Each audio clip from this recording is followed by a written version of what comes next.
নমস্কার বন্ধুরা, আমার ইন্দু হেসেলে আপনাদের সবাইকে স্বাগত জানিয়ে আজকের রেসিপি শুরু করছি। তো দেখুন, আজকে আমি এখানে নিয়ে নিয়েছি মুসুর ডাল। তো আমি এই মুসুর ডাল দিয়ে আজকে আমি একটা ডালের রেসিপি বানাবো, মুসুর ডালের তড়কা। তো চলুন রান্না শুরু করা যাক। কড়াইয়ে আমি 1 চামচের মতো সর্ষের তেল নিয়ে নিয়েছি। তেলটা ভালোভাবে আমি কড়াইয়ের গায়ে মাখিয়ে নেব। তেলটা আমার গরম হয়ে গেছে, সর্ষের তেল নিয়েছি আমি। তো এখানে আমি একটা ডিমকে লবণ দিয়ে একটু ভালো করে ফেটিয়ে নিয়েছিলাম। তো আপনারা যেই পরিমাণে ডালটা করবেন, তরকাটা করবেন, সেই বুঝে ডিমটা নিতে হবে, বা তেলটা সেই পরিমাণ অনুযায়ী নিতে হবে। তো আমি অল্প করে করছি, তো তার জন্য আমি একটাই ডিম নিয়েছি। তো এখন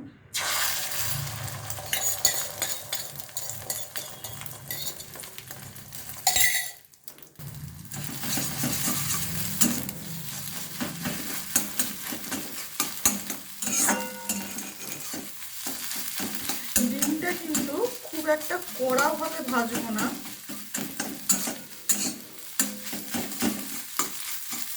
আবার ডিমটা কিন্তু কাঁচাও থাকবে না, সেইভাবেই কিন্তু ডিমটাকে ভেজে নিতে হবে।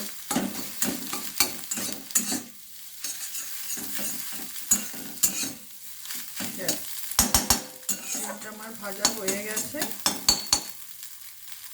তেলটা আমি আবার কড়াইতে 2 চামচের মতো সর্ষের তেল দিয়ে নিয়েছি। আপনারা কিন্তু এটা সাদা তেলেও করতে পারেন। তো সর্ষের তেলে করলে এটা বেশি টেস্টি হয়। তো এখন আমি ফোড়ন দিয়ে দেব। তো এখানে দেখুন, আমি নিয়েছি তেজপাতা, কালো জিরে আর শুকনো লঙ্কা। তেলটা গরম হয়ে গেছে, এখন আমি দিয়ে দেব। আর এই রান্নাটা ভীষণই সিম্পল এবং ইজি, কিন্তু ভীষণই টেস্টি খেতে হয়। তো আমরা অনেক সময় ভাবি রাত্রে রুটির সঙ্গে আমরা কি রান্না করব, তো সেই ক্ষেত্রে কিন্তু এই মুসুর ডালের তরকাটা করাই যেতে পারে। তো এখন আমি দিয়ে দেব, দেখুন এখানে পেঁয়াজ কুচিয়ে রেখেছি। পেঁয়াজ, রসুন আর আদার পরিমাণটা কিন্তু কম নিতে হবে, রসুনটা একটু বেশি পরিমাণ নিতে হবে। তো দিয়ে দেবো তেলের মধ্যে। আর এই তড়কাতে কিন্তু বাটা মশলা দিলে হবে না, তড়কাতে কিন্তু সবসময়তে কুচিয়ে দিতে হয়, তবে তড়কার টেস্টটা ভালো হয়। তো তড়কাতে কিন্তু পেঁয়াজ, রসুন, আদা সব কিছু কুচিয়েই দিতে হয়। তো এটা আমি ভেজে নেব। অল্প পরিমাণে একটু লবণ দিয়ে দেব, তাহলে পেঁয়াজটা নরম হয়ে যাবে, ভাজাটাও তাড়াতাড়ি হয়ে যাবে। ভালোভাবে একটু ভেজে নিতে হবে, খুব কড়া করেও ভাজা চলবে না। এখন আমি এই মুসুর ডালটা দিয়ে দেবো। মুসুর ডালটা আমি পরিষ্কার করে ধুয়ে নিয়েছি, মুসুর ডালটা আমি দিয়ে দেব। মুসুর ডালটা দিয়েও কিন্তু ভালোভাবে কিছুক্ষণ ভাজতে হবে। তাই পেঁয়াজ, রসুন, আদা কুচিটা কিন্তু বেশি খড়ানো চলবে না, আবার মুসুর ডালের সাথে একসাথে কিন্তু আবার ভাজতে হবে।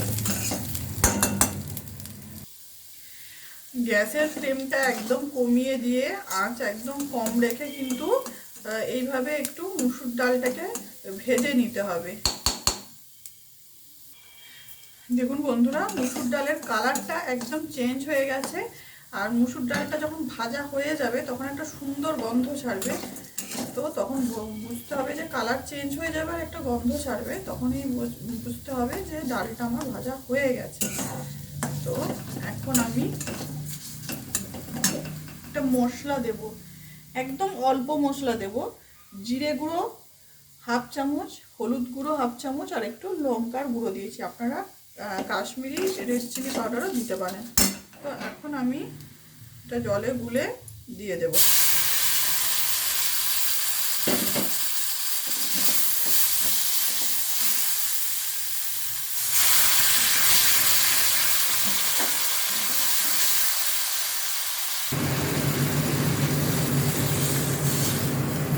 জল দিয়ে দেব।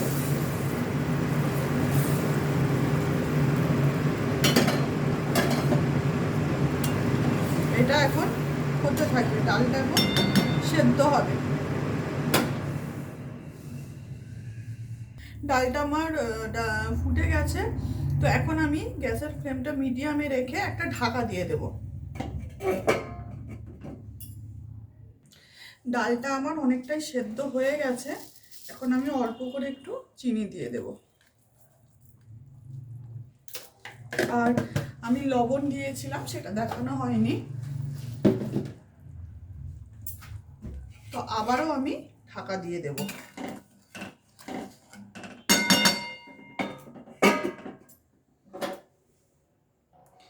ডালটা আমার প্রায় 90% মতো সেদ্ধ হয়ে গেছে।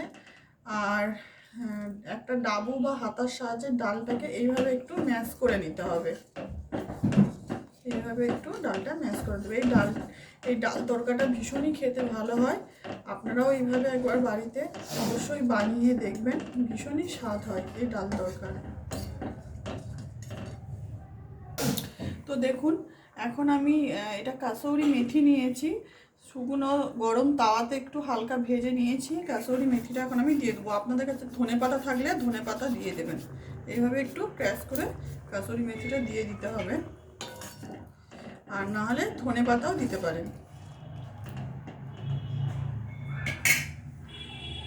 ডালটা আমার সেদ্ধ হয়ে গেছে, এখন আমি উপর থেকে দিয়ে দেবো কাঁচা লঙ্কা কুচি,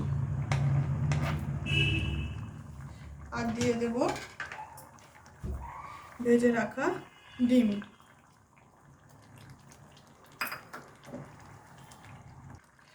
তো আমার রান্না এই পর্যন্তই বন্ধুরা, দেখা হচ্ছে পরের কোনো একটা রেসিপিতে। তো সকলে সুস্থ থাকবেন, ভালো থাকবেন, নমস্কার।